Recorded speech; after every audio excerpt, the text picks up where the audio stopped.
Assalamualaikum warahmatullahi wabarakatuh. Berjumpa kembali dalam mata kuliah Kimia Otomotif. Baik, hari ini kita akan mempelajari mengenai materi klasifikasi zat. Ya, oke. Jadi zat atau materi itu merupakan segala sesuatu yang menempati ruang dan memiliki massa. Jadi zat ini bisa dilihat khususnya untuk zat cair dan juga zat padat gitu ya. Kemudian bisa diindra. Jadi dilihat itu salah satunya masuk dalam golongan penginderaan. Diindra itu berarti bisa dilihat, bisa dirasakan, bisa dicium, bisa bisa diraba begitu ya. Bagaimana dengan gas? Gas itu walaupun tidak terlihat ya, dia masih bisa dirasakan. Contohnya saja angin. Angin itu adalah gas atau udara yang bergerak. Kemudian zat diklasifikasikan sesuai dengan komposisi dan juga sifat-sifatnya. Sedangkan zat sendiri memiliki komposisi dan juga sifat yang nyata dan juga tetap. Contoh dari zat ya, segala sesuatu yang bisa kita lihat ini adalah zat. Air, gula, emas, oksigen, beras, dan lain sebagainya itu adalah zat. Kita sendiri itu merupakan sebuah benda atau materi gitu ya. Kemudian kalau kita klasifikasikan secara umum, materi itu dibedakan menjadi dua. Yang pertama yaitu campuran dan juga bahan murni ya. Bahan murni sendiri dia hubungannya dengan campuran itu apa? Bahan murni kalau dia saling berkombinasi, bergabung, maka dia akan membentuk campuran ya. Bergabungnya hanya secara fisika. Sedangkan dari campuran ke bahan murni dia bisa dipisahkan melalui pemisahan secara fisika. Kemudian bahan murni sendiri dibagi menjadi dua, yaitu senyawa dan juga ada unsur. Nah, kalau kita bicara tentang unsur, unsur merupakan materi tunggal dan paling sederhana. Jadi yang paling sederhana dari materi itu disebut dengan unsur, dan di alam ada 118 unsur, baik itu yang terbentuk secara alami maupun buatan. Kemudian dari unsur ini bisa bergabung satu sama lain, baik dari unsur yang sama maupun yang berbeda jenisnya, membentuk yang namanya senyawa. Bagaimana caranya? Tentu saja menggunakan reaksi kimia. Ya, penggabungannya menggunakan reaksi kimia, sedangkan dari senyawa kalau ingin dipisahkan menjadi unsur juga dipisahkan secara kimiawi. Kemudian tadi saya katakan bahan murni dia bergabung menjadi campuran ya. Campuran sendiri ada dua jenisnya, yaitu homogen dan juga heterogen. Oke, kita akan bahas satu-satu. Yang pertama ada unsur. Materi yang tunggal dan paling sederhana. Materi yang sudah tidak dapat dibagi lagi menjadi bagian yang lebih kecil melalui reaksi kimia biasa. Nah, tapi unsur nanti di dalamnya atau atom ya, itu di dalamnya ada yang namanya proton, elektron, dan juga neutron. Hingga tahun 2018 sudah ditemukan 118 unsur, baik itu yang sifatnya alami maupun yang buatan. Beberapa yang buatan itu nanti hanya ada beberapa detik saja, dan itu ada di laboratorium. Contoh dari unsur tentu saja kita sudah tahu ada hidrogen, ada perak, emas, tembaga, mangan, magnesium, dan lain sebagainya. Kita bisa lihat nanti di tabel sistem periodik unsur. Nah, ini adalah contoh dari gambar tabel sistem periodik unsur atau tabel SPU. Saya harap minggu depan kalian sudah punya masing-masing ya, bukan hanya di-download tapi juga dicetak. Nah, kalau kita lihat di sini dari kiri ke kanan atau mendatar, ini merupakan golongan 1A sampai dengan golongan 8A. Sedangkan menurun ya, ini merupakan periode mulai dari periode 1 sampai dengan periode 7. Jumlah unsur ada 118. Sementara yang 112 sampai 118 ini adalah unsur buatan yang hanya ditemukan di laboratorium. Oke, kita akan lihat ini secara lengkap ya. Tabel periodik unsur atau periodic table of the element. Elemen itu unsur ya. Warnanya berbeda-beda, ini menyatakan bagaimana sifat dari masing-masing periode, golongan, dan unsur itu sendiri. Oke, Nah, ini ada yang namanya simbol atom. Kita akan lihat bagaimana cara membacanya. Oke. Kita lihat di sini contohnya adalah Mg. Mg di sini atas ini adalah nomor atom ya. Nomor atomnya 12. Sementara yang 24,312 ini merupakan nomor massa. Nomor massa di dalam tabel sistem periodik unsur selalu merupakan bilangan desimal ya. Jadi dia tidak bulat. Sementara nomor atom itu bilangan bulat. Bisa dibedakan secara mudah. Kemudian 2 ini merupakan yang di bawahnya ini adalah bilangan oksidasi. Kemudian Mg itu adalah lambang unsur atau lambang atom ya. Kemudian yang di bawahnya ini adalah nama dari unsurnya gitu ya. Ini nama unsurnya Mg magnesium. Nah, penyimbolannya secara umum itu biasanya dituliskan sebagai seperti ini. X itu adalah lambang atom, A itu adalah massa atom atau nomor massa, sama saja. Kemudian Z itu adalah nomor atom. Massa atom dan nomor atom beda ya. Nomor massa dan nomor atom. Nomor atom itu dia berdasarkan tabel periodik unsur, sedangkan nomor massa itu berdasarkan massa yang sesungguhnya yang dihitung menggunakan metode spektroskopi. Oke. Kalau kita lihat di sini ada keterangannya, A merupakan nomor massa atau massa atom yang sama dengan jumlah proton dan jumlah neutronnya. Proton dan neutronnya sama. Dijumlahkan itu merupakan A. Kemudian Z itu adalah nomor atom. Nomor atom bisa dikatakan sama dengan jumlah proton dan sama dengan jumlah elektron hanya bila atom ini tidak memiliki muatan listrik. Artinya dia bukan berupa ion, baik itu positif maupun negatif. Oke, kita lihat contohnya di sini. 24 itu tadi adalah nomor massa ya, A, sedangkan 12 itu adalah nomor atomnya. A-nya 24, P-nya 12. Kalau kita ingin menghitung neutronnya, bagaimana caranya? Berarti N sama dengan A min P. 24 min 12 sama dengan 12. Kemudian proton sama dengan elektron ya. Berarti nilainya adalah 12. Bagaimana dengan unsur-unsur yang lainnya? Sama saja ya. Kalau misalnya litium, di sini ada litium contohnya. Litium itu nomor massanya atau massa atomnya adalah 7 misalnya. Ini pembulatan dari 6.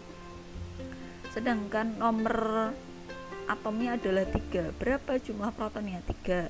Berapa jumlah elektronnya? 3. Berapa jumlah neutronnya? Berarti 7 dikurangi dengan 3 sama dengan 4 gitu ya.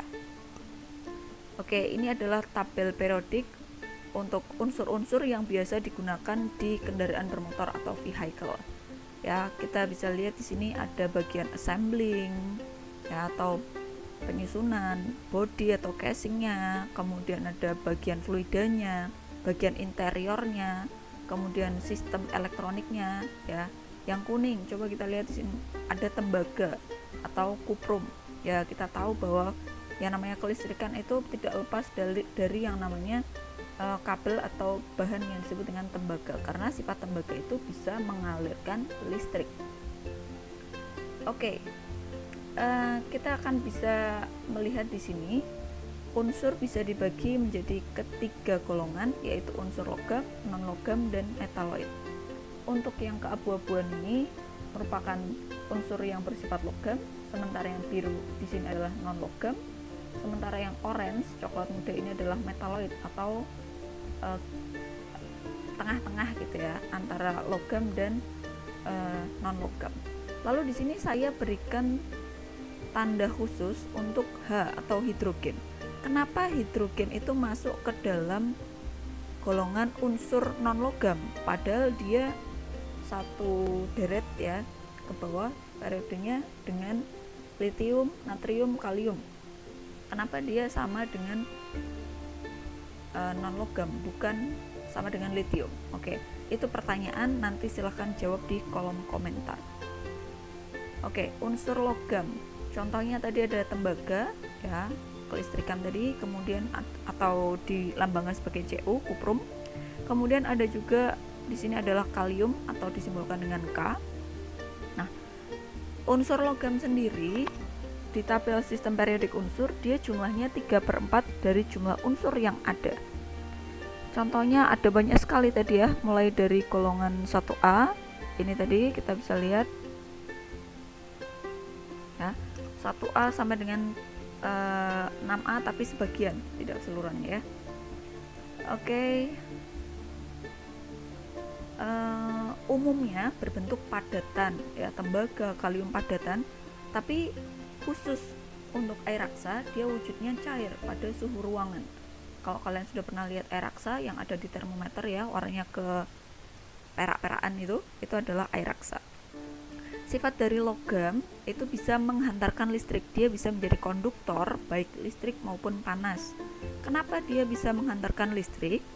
Karena ya, ketika si logam ini dialiri arus listrik, maka satu bagian logam akan menjadi positif, sementara bagian yang lain menjadi negatif. Kenapa? Karena logam ini memiliki elektron valensi atau elektronnya bisa bergerak dari bagian yang sifatnya negatif ke bagian yang positif. Elektron bergerak dari kutub negatif ke positif. Sementara untuk kuat arus listrik dia bergerak dari positif ke negatif, kebalikannya. Nah, perpindahan elektron ini menyebabkan yang namanya logam itu bisa menghantarkan listrik. Oke. Sementara bagaimana caranya logam bisa menghantarkan panas? Konduktor panas, karena panas itu dihantarkan oleh elektron dan partikel-partikel yang ada di dalam logam itu sendiri dia sangat bergerak bebas ya. Semakin panas maka partikel-partikel yang penyusun logam itu dia akan bergerak semakin cepat dan itu bisa membawa serta panas. Ingat perbedaan antara konduktor, konveksi, dan radiasi. Konduktor itu adalah perpindahan panas yang disertai dengan perpindahan partikel penghantarnya dan khusus terjadi pada zat padat gitu ya. Oke. Kemudian untuk titik leleh dan titik lebur umumnya sangat tinggi sekali. Oke. Sangat tinggi sekali. Kita bisa lihat di sini contohnya adalah besi. Besi itu titik lelehnya saja sangat tinggi sekali. Leleh berarti dari padat ke cair. Ya, titik lelehnya 1535 derajat Celcius.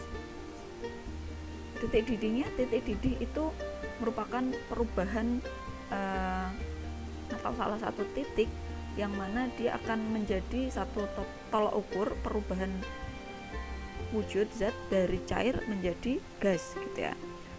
Kalau raksa titik lelehnya minus 38,84, maka pada suhu kamar dia berbentuk atau berwujud cair.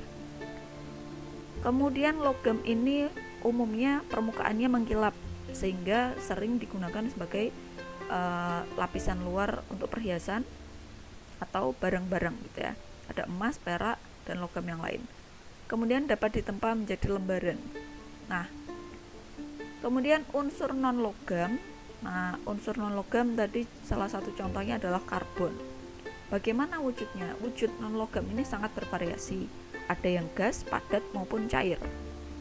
Contohnya adalah gas helium yang biasa anak-anak dimasukkan untuk mengisi balon gitu ya. Sehingga balonnya bisa terbang, itu adalah gas helium.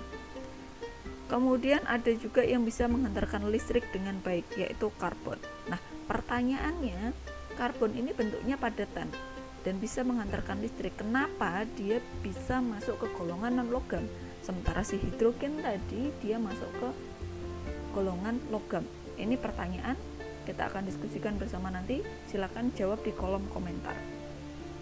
Kemudian non-logam titik didih dan titik lelehnya umumnya rendah. Kemudian biasanya dijumpai dalam bentuk senyawa. Oke, next ada unsur metaloid. Metaloid itu semi logam. Dia memiliki sifat kadang-kadang sama dengan logam, kadang-kadang sama dengan non logam. Beberapa sifatnya gitu ya.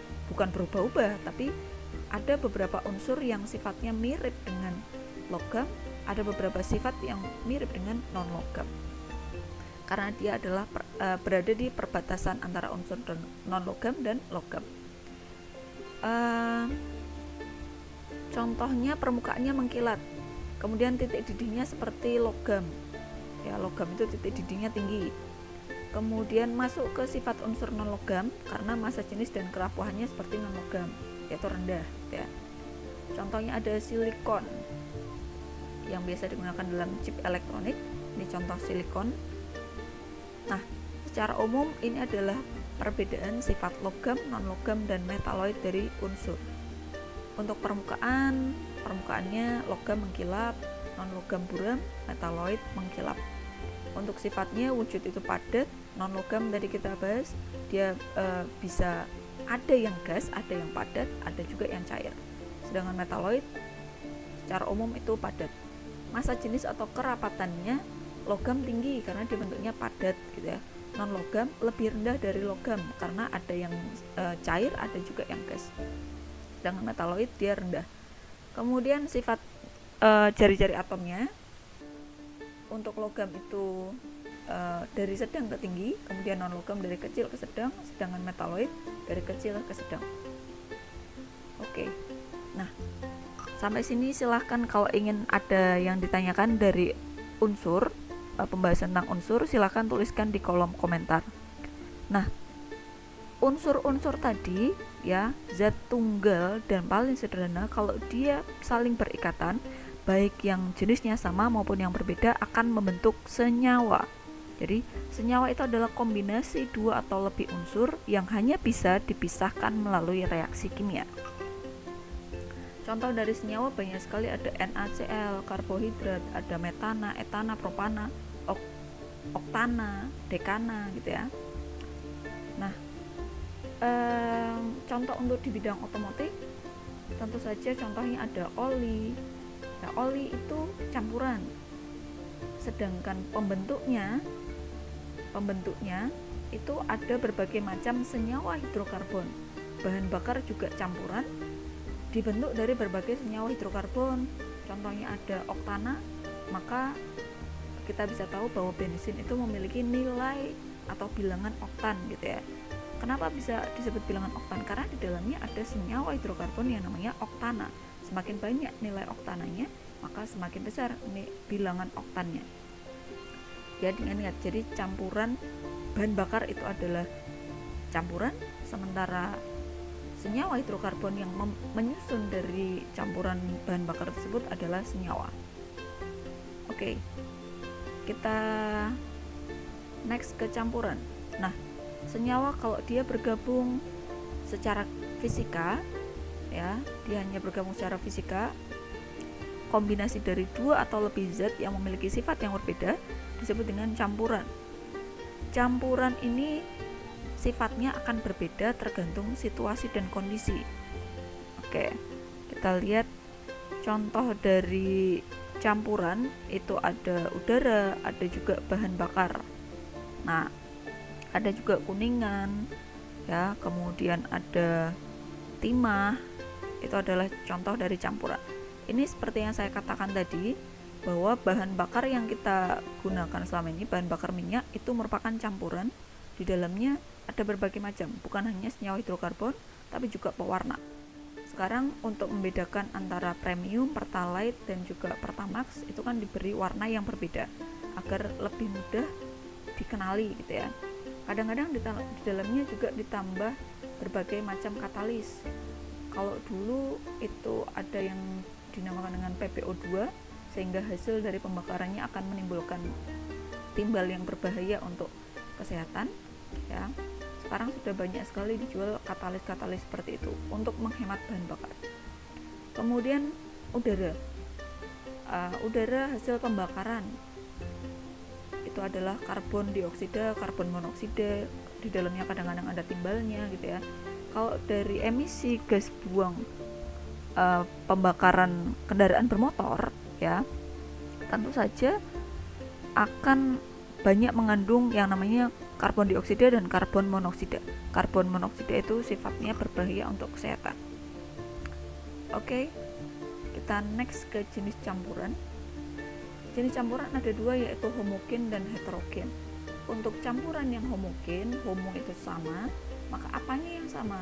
Persebaran komposisinya.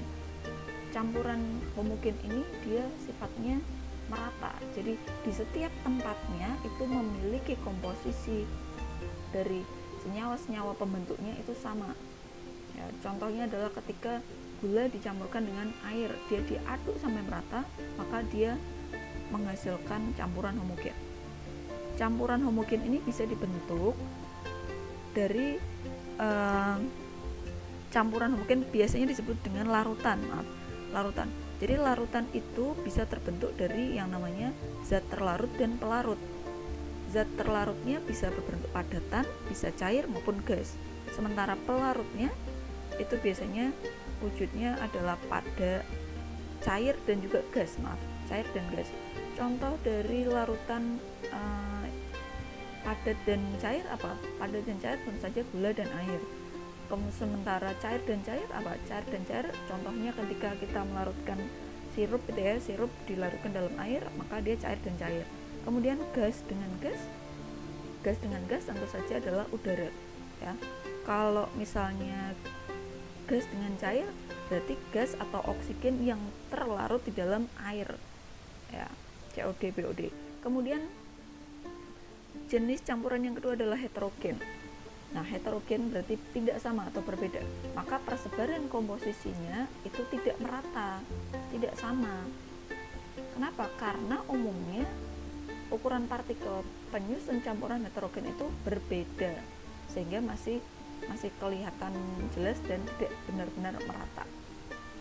Lalu bagaimana dengan campuran antara minyak yang dicampurkan dengan air? Dia masuk ke mana? Homogen atau heterogen? Kalau bensin, nah bensin itu homogen atau heterogen? Nanti silahkan jawab di kolom komentar ya, ada 3 pertanyaan. Tadi yang pertama hidrogen, yang kedua itu karbon, yang ketiga bensin. Oke, next. Campuran dia merupakan kombinasi dari zat-zat yang berbeda dan bercampur secara fisika, maka pemisahannya pun dengan cara fisika, tidak mengubah sifat kimiawi, tidak menghasilkan zat baru. Oke. Contohnya adalah pemisahan melalui destilasi bertingkat dari minyak mentah. Seperti kita tahu bahwa minyak bumi yang masih mentah, yang ada di penyulingan itu ya, atau crude oil, minyak mentah, itu didestilasi, dipanaskan sampai suhu tertentu, sangat tinggi sekali, kemudian dia diuapkan ya, dikondensasi, diuapkan, kemudian diendapkan, didinginkan, sehingga membentuk yang namanya minyak dan beberapa penyusunnya. Coba kita lihat di sini pada suhu 600, ini dari atas ya, 20 derajat Celcius akan menghasilkan gas ya. Ini 4 itu adalah karbonnya, C4 nanti kita akan ketemu dengan butana. Kemudian pada suhu 40 derajat Celcius ada naftalen di sini, karbonnya 8. Kemudian semakin ke bawah di sini ada cracking unit. Cracking unit itu adalah fungsinya untuk memecah atau memotong ikatan atau rantai karbon yang ada di minyak bumi itu. Nah, pada suhu yang sangat tinggi sekali nanti hasil akhirnya adalah aspal. Residual itu adalah aspal.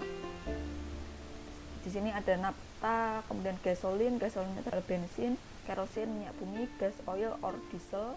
Ya, gas oil atau diesel itu adalah solar, lubricating oil atau oli, heavy gas oil, minyak yang sangat berat, kemudian residual atau biasanya disebut dengan aspal ya. Oke, selanjutnya ada perubahan kimia dan fisika. Apa sih sifat fisik itu? Sifat fisik tentu saja yang bisa kita lihat, kita indera gitu ya. Ada kekerasan, titik didih, titik leleh, wujudnya bagaimana, baunya bagaimana, itu sifat fisika.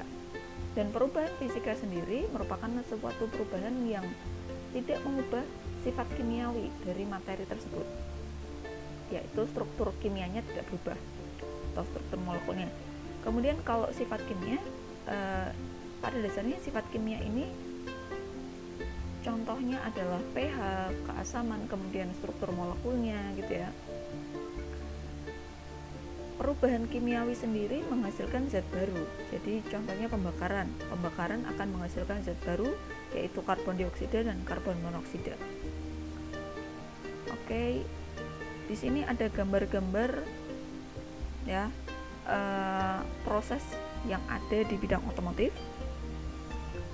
Yang kiri itu adalah pengelasan, kemudian yang kanan itu juga pengelasan, kalau tidak salah pengelasan atau pengecoran. Kemudian yang kanan ini adalah pengecoran logam, jadi logam yang dia dilelehkan ya. Kalau yang paling kiri ini termasuk perubahan apa? Fisika atau kimia? Karena dia menghasilkan zat baru, proses pembakaran, maka dia masuk ke dalam perubahan fisika, dua-duanya ini. Kemudian yang kanan ini kimiawi, karena dia tidak menghasilkan zat baru, hanya mengubah bentuknya saja, bentuk fisiknya dari padat ke cair. Kemudian ciri-ciri yang mengindikasikan adanya perubahan kimia, ada perubahan warna, perubahan bau, perubahan gas, timbulnya cahaya, pembentukan endapan, dan juga perubahan pH. Nah, contohnya adalah perkaratan. Perkaratan itu muncul karena logam atau benda itu teroksidasi. Teroksidasi berarti ketemu dengan yang namanya oksigen dan dia akan berubah menjadi karat. Kalau besi berarti Fe2O3.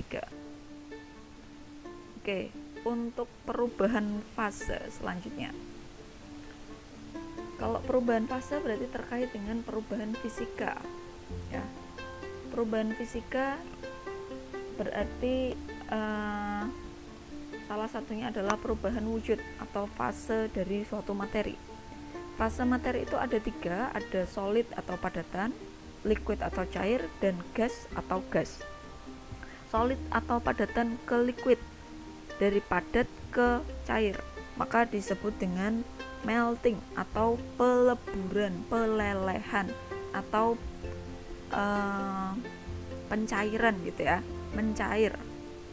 Nah, dari solid ke liquid, dari padat ke cair itu membutuhkan energi panas. Kenapa? Karena suhu cairan itu lebih tinggi daripada padatan. Contohnya ketika kita ingin mencairkan es batu, tentu saja butuh energi panas di dalamnya. Energi panas untuk mencairkan si es batu tersebut, berarti dia membutuhkan energi panas. Sementara kebalikannya, kalau kita ingin membakukan atau freezing dari cair ke padat, maka kita melepaskan energi panas. Sistem tadi akan melepaskan energi panas ke lingkungan sehingga dia bisa mengkristal atau memadat, membeku gitu ya. Oke. Nah, terkait dengan energi panas dan perubahan fase tadi muncul istilah reaksi eksoterm dan reaksi endoterm. Kalau reaksi eksotermik, maka dia akan melepaskan panas ke lingkungan. Ekso, keluar gitu ya. Maka karena ada energi panas yang dibuang ke lingkungan, sehingga di dalam sistem itu panasnya akan berkurang.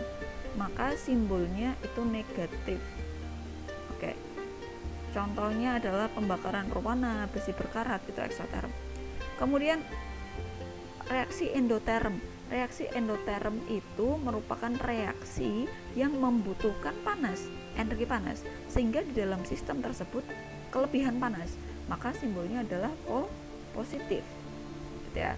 Contohnya tadi adalah mencairnya es batu. Pemanasan, bukan pembakaran ya, pemanasan untuk meningkatkan suhunya. Kemudian fotosintesis itu termasuk reaksi endoterm. Oke. Tadi ada 3 pertanyaan, silakan kita diskusikan di kolom komentar. Kalau ada yang ingin tanyakan, silakan untuk bertanya melalui kolom komentar. Saya tunggu partisipasi kalian. Kurang lebihnya mohon maaf. Wassalamualaikum warahmatullahi wabarakatuh.